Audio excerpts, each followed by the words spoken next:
جس کتاب کو آپ سینے سے لگاتے ہو، جس کتاب کی تلاوت کرتے ہو، جس کتاب کا حافظ اپنے بچے کو بناتے ہو، جس کتاب کی تفسیر علماء سے سنتے ہو، جس کتاب کو اپنے گھر میں برکت کے لیے رکھتے ہو، جس کتاب کو کسی کے مرنے کے بعد ایصال ثواب کے لیے پڑھا کرتے ہو، خدا کی قسم اس کتاب کے نزول کے لیے میرے کریم نے جس مہینے کا انتخاب فرمایا وہ ماہ رمضان ہے، وہ رمضان کا مہینہ ہے۔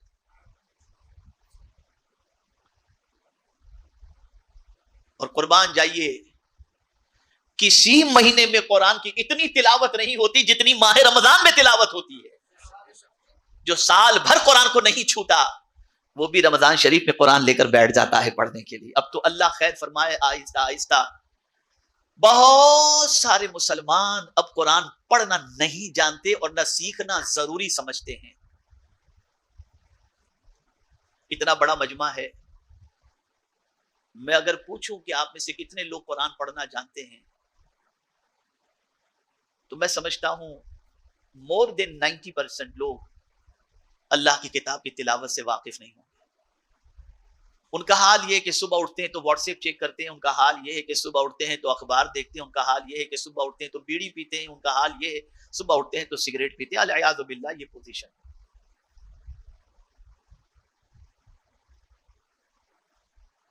جو کتاب اٹھانے کے لیے آئی اور کہاں تک اٹھا کر یہ کتاب لے جاتی ہے، کوئی کتاب ایسی نہیں کہ جس کو پکڑو تو وہ کتاب اٹھائے، کوئی کتاب ایسی نہیں۔ یہ قرآن ہی اللہ کی وہ کتاب ہے کہ جو اس کو پکڑ لیتا ہے یہ کتاب اس کو گرنے نہیں دیتی، یہ کتاب اٹھاتی ہے۔ اور کہاں تک اٹھاتی ہے؟ صرف زمین سے تھوڑا سا 1-2 منزلہ اوپر تک یا آسمان تک نہیں اٹھاتی، بلکہ حدیث شریف کے اندر ہے قرآن پڑھنے والے کو قیامت میں اللہ فرمائے گا اقرا ورفع، قرآن پڑھ اور بلندی پر چڑھتا چلا جا۔ تو یہ کتاب قیامت میں بھی بلندی عطا کرے گی، یہ وہ کتاب ہے۔ مسلمانوں سن لو، قبر میں ٹی وی نہیں آئے گا، قبر میں واٹس ایپ نہیں آئے گا، قبر میں دل بہلانے کے لیے یوٹیوب نہیں آئے گا۔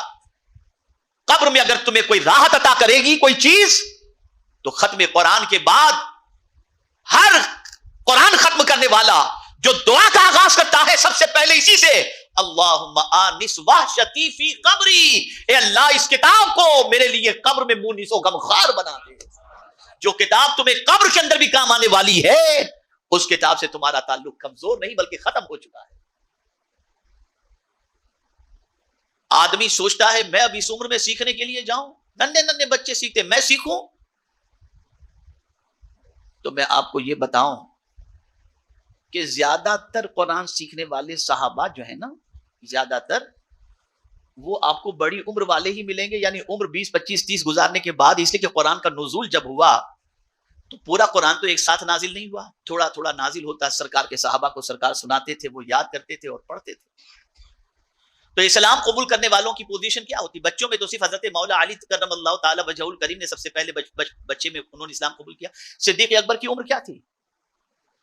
حضرت عثمان غنی کی عمر کیا تھی؟ حضرت عبد الرحمن ابن عوف کی عمر کیا تھی؟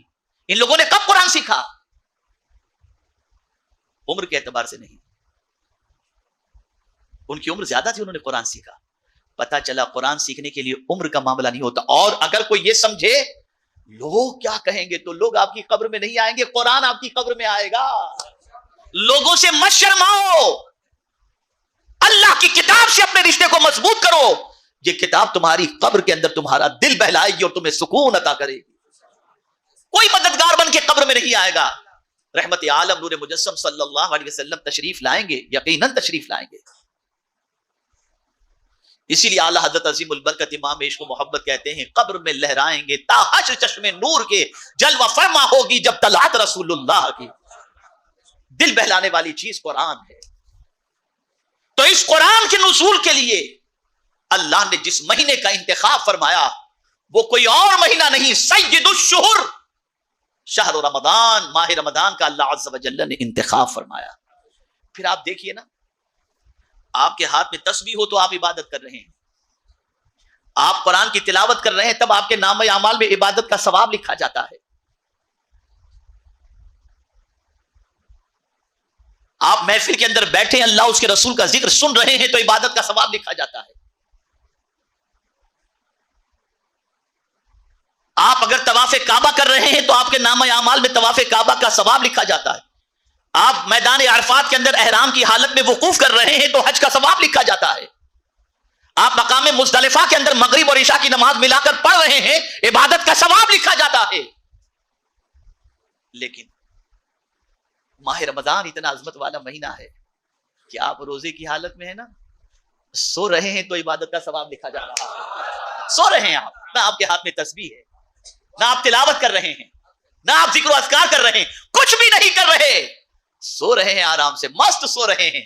لیکن قربان جائیے آپ کے نامہ اعمال میں سونے پر بھی اللہ عبادت کا ثواب عطا فرماتا ہے. یہ صرف اسی مہینے کی خصوصیت ہے. نفل روزے کا اپنا مقام ہے، لیکن ماہ رمضان کے روزے فرض ہیں، اور اس میں اگر کوئی سوتا بھی ہے تو اللہ تعالیٰ اس پر عبادت کا ثواب عطا فرماتا ہے. واہ! اے رسول گرامی وقار صلی اللہ تعالی علیہ وسلم کے پیارے دیوانوں،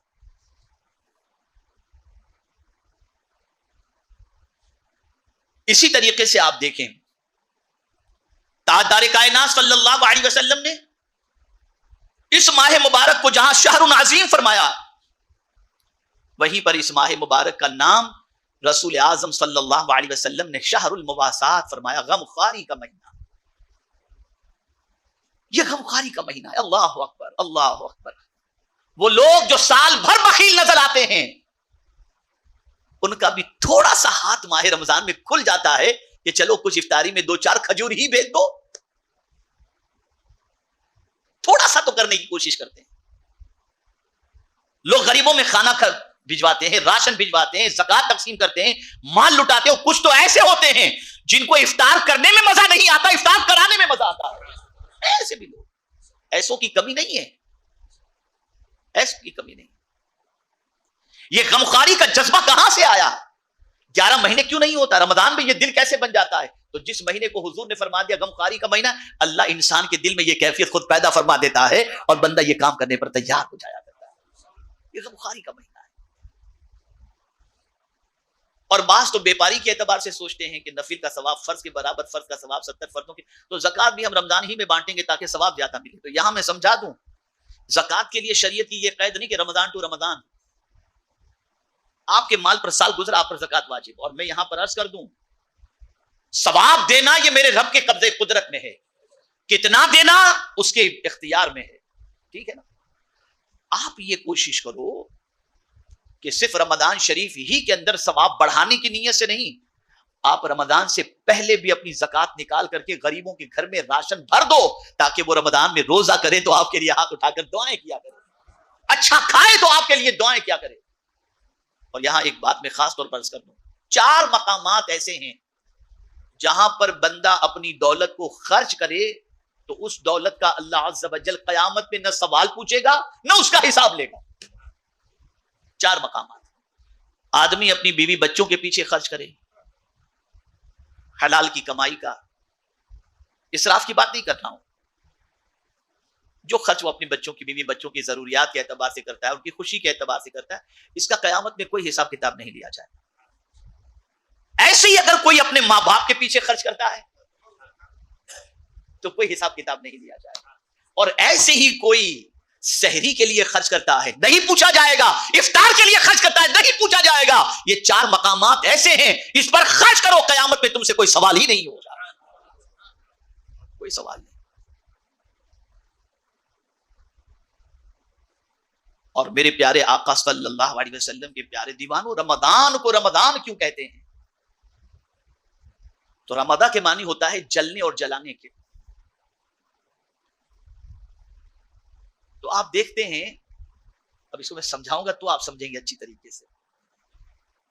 ٹھنڈی کے موسم میں بھی رمضان کا مہینہ آتا ہے. بہت سارے ممالک جہاں ٹھنڈی کے موسم میں آتے ہیں، یہاں بھی کبھی کبھی جو ہے 10 سال کے بعد رمضان ماہ رمضان المبارک ٹھنڈی کے موسم میں آ گیا تو آپ کو کوئی گرمی نہیں لگتی.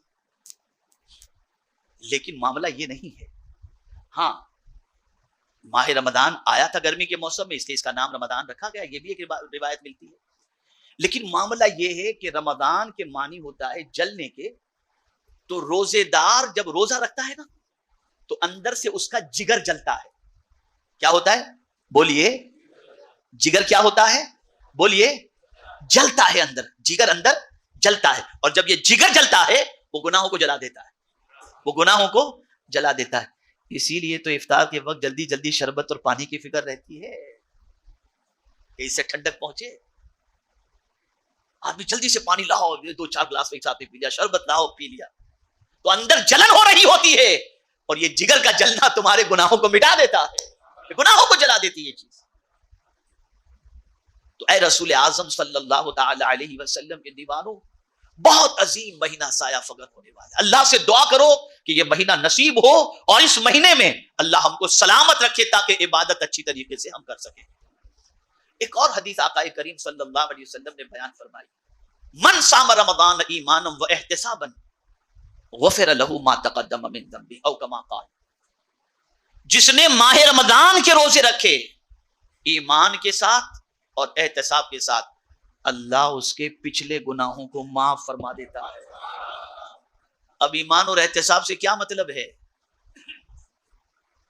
تو ایمان اور احتساب سے مطلب یہ ہے کہ روزہ رکھنے والا بندہ زبان کی بھی حفاظت کر رہا ہے، پیٹ کی بھی حفاظت کر رہا ہے، نگاہ کی بھی حفاظت کر رہا ہے، کان کی بھی حفاظت کر رہا ہے، ہاتھ کی بھی حفاظت کر رہا ہے، پیر کی بھی حفاظت کر رہا ہے، اور پوری تقیداری کے ساتھ کہ میں صرف 3 باتوں پر اللہ کا ارشاد جو ہے اس پر عمل نہیں کروں گا، بلکہ پورے وجود پر اللہ عز و جل کی اطاعت کے حکم کو نافذ کر کے میں عمل کروں گا، تو پھر ایسے بندے کے اگلے گناہوں کو اللہ معاف فرما دیتا ہے، پچھلے گناہوں کو اللہ معاف فرما۔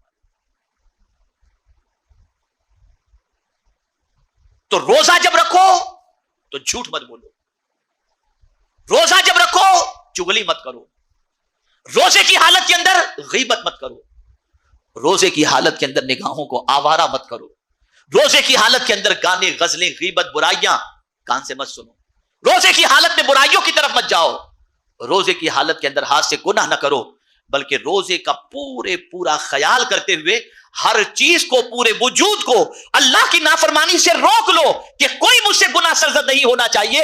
آپ کا کام بس اتنا تھا، آپ نے تو صرف ماہ رمضان میں اپنے آپ کو اس چیز سے روک لیا۔ میرے کریم کی شان یہ ہے کہ یہ رکنا رسول اعظم کے فرمان کی روشنی میں پچھلے سارے گناہوں کی معافی کا ذریعہ بن گیا، معافی کا ذریعہ۔ اسی طریقے سے قیام کے بارے میں جو ہم تراویح پڑھتے ہیں یا رات میں اٹھ کر کے رمضان المبارک کے اندر آدمی نفل وغیرہ پڑھتا ہے، تو اس کے حوالے سے بھی رسول اعظم صلی اللہ علیہ وسلم نے فرمایا، من قام رمضان ایمانا و احتسابا غفر له ما تقدم من ذنبه او کما قال، جس نے ماہ رمضان میں قیام کیا ایمان اور احتساب کے ساتھ، اللہ اس کے پچھلے گناہوں کو سب معاف فرما دیتا ہے۔ تو تراویح کو اپنے لیے بوجھ نہ سمجھو، اگر تھوڑی دیر خدا کی بارگاہ میں روز کھڑے رہنے پر زندگی کے سارے گناہ معاف ہوتے ہوں تو یہ نقصان کا سودا نہیں، یہ بڑا سستا سودا ہے، یہ بڑا سستا سودا ہے۔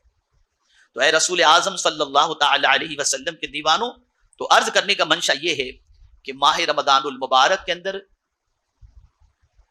اپنے وجود کو گناہوں سے بچاؤ، غربا، یتاما و مساکین کا اور ضرورت مندوں کا خیال بھی کرو، اور ساتھ ہی ساتھ اپنے آپ کو عبادت کے لیے بالکل ریڈی کر دو۔ اور ایک خاص بات جو ہے وہ یہ ہے کہ اس مہینے کو اپنے لیے ٹینشن نہیں، رحمت سمجھو۔ کیا سمجھو گے؟ رحمت۔ گھبرانا نہیں، ڈرنا نہیں، کیا ہوگا؟ کچھ نہیں ہوگا۔ آپ ذرا روزہ رکھ کر تو دیکھیں، بہت سارے لوگ سوچتے ہیں روزہ رکھوں گا تو کمزور ہو جاؤں گا، بیمار ہو جاؤں گا۔ خدا کی قسم حضور فرماتے روزہ رکھو صحت مند ہو جاؤ گے، سرکار فرماتے روزہ رکھو صحت مند ہو جاؤ گے۔ بہت زیادہ کھانا ہی بیماری کا سبب ہے، کم کھانا بیماری کا سبب نہیں ہوتا ہے، زیادہ کھانا بیماری کا سبب ہے۔ میرے پاس وقت کی اتنی گنجائش بھی نہیں، اور میں نے ایک تقریر اتنی لمبی کرتا ہوں کہ آدمی کے لیے برڈن ہو جائے اور بوجھ ہو جائے اور بہت زیادہ ہو جائے کہ کون سی چیز یاد رکھیں اور کون سی چیز بھول جائیں۔ میں چاہتا ہوں مختصر گفتگو ہو لیکن سمجھ میں آئے۔ لیکن